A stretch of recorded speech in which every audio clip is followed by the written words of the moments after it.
Bo Bowman, Navy man, thank you for your service, sir. Oh, thank you.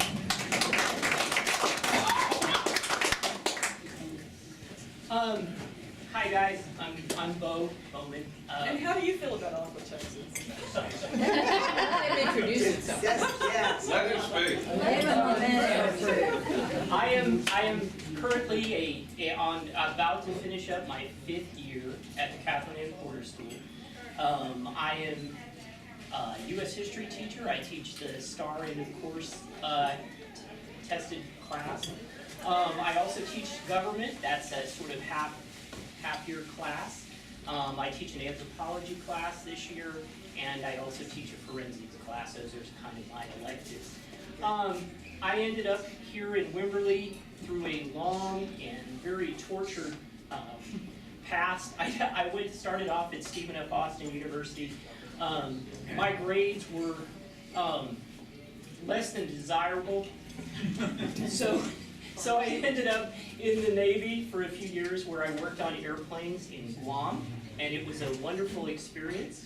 And I did take courses while I was in the Navy, and I ended up at Baylor University, where my sister was playing soccer, strangely enough, and had a great time and finished up. I moved to Colorado and worked at a car dealership, worked at several car dealerships, decided I wanted to be a teacher, and I taught in the Houston Independent School District for 15 years, middle school, right downtown.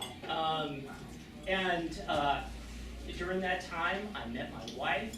We have 2 daughters who are kind of finishing up. One will be a freshman next year at Wimberley, and one will be a senior next year at Wimberley. So it looks like I'll be losing a kid here pretty soon. We came here. I think we were all kind of just sort of Houstoned out. Me especially after 15 years on the freeway. I had about had enough. The one thing I would mention during that time, and I don't know how it makes you decide how you want to vote. During that time that I was working for the Houston Independent School District, I went to law school at night at South Texas College of Law. I believe the same law school as my opponent, I think. He went a lot earlier than me, but I think we're about the same age. So I did it a little later. I don't practice. For me, what little time I spent out there, I think being a lawyer, as much as I loved going to law school, being a lawyer didn't suit my personality super well. And so I've got 5 or 6 years left to teach, and perhaps after I'm done with that, I'll go out and practice, or my real dream is to change tires for a NASCAR pit crew. That's what I want to do in my retirement. Yeah, I'm being serious, I really do. But I really enjoyed it. We came over here, and I ended up, I was going to do 1 year at CAPS, and thought, oh, well, maybe I'll do something else or go somewhere else. And I liked it so much, and I felt such a part of it there, that here it is, and it's just like that. And I've gone through 5 years, and I don't plan on leaving anytime soon. We love Wimberley here, and I guess if I could go into why I'm doing this,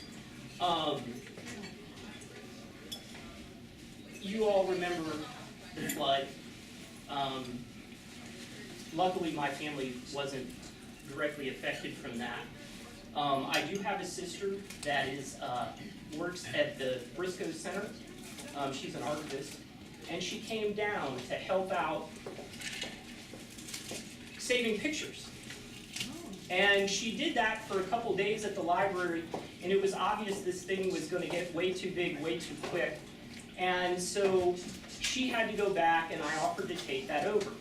And for a month, we had people coming in to see the thousands of photographs that we had at CAPS.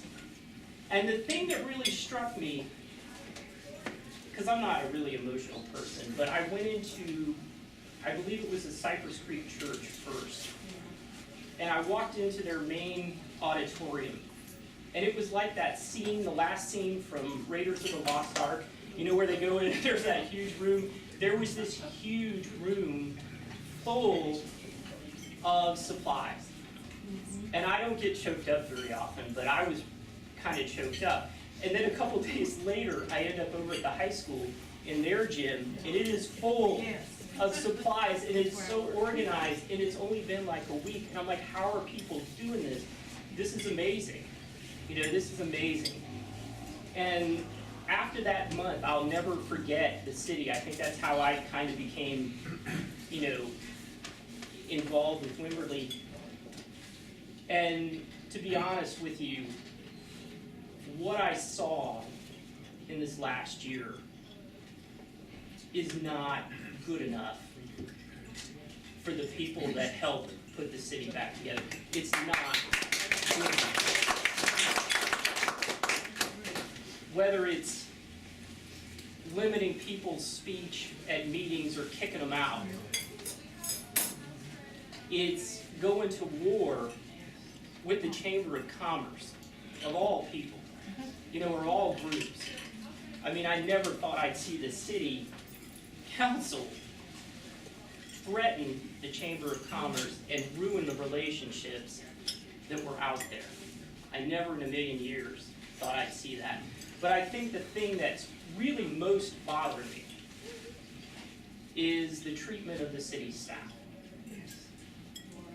I mean, whether it's pulling them up 5 times for an employment review, I mean, or whether it's, you know, moving furniture, whatever it is, it's not good enough. It's not good enough. And I've never run for anything in my life, but I sat there and watched it, and it bothered me every day. It bothered me every day. And that's why I'm doing this. I pledge to you that I will do everything I can to improve the relationships around town and to do the things that are right. I basically am going on this on a 4-point, you know, program. The first one, oops, sorry, I'm getting cut.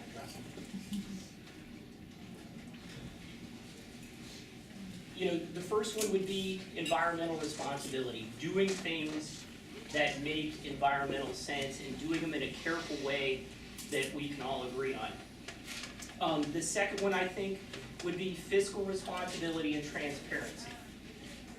We've got a huge sewer project going on, and it doesn't seem like anybody really wants to talk about what they're doing. You know, it's sort of, oh, this will pop up, no, maybe not. You know, oh, well, maybe we're gonna, no, maybe not. I mean, we need to know, and I think a lot of this would feel better, even if it wasn't what we chose, we would feel better knowing at least where it's going. Not that that makes it better, but at least we feel better about where it's going. Treating the small businesses better and promoting local businesses. To me, that, you know, is a huge part of what the city council needs to do. And finally, and I think most importantly, is infrastructure. Getting the sewer done. I mean, that's the elephant in the room.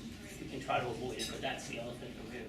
Getting the sewer system done and going back and looking at our roads, fixing the potholes that we all know are there, that I think we've gotten really distracted from.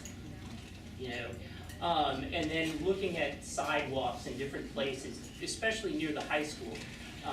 You know, that's an area I'm real familiar with, and I get nervous when I see kids walking along that road. I would really like, in a long-term plan, to see a sidewalk system coming from, you know, maybe around HEB all the way out, at least on one side, towards the high school. You know? And I think that's my main ideas.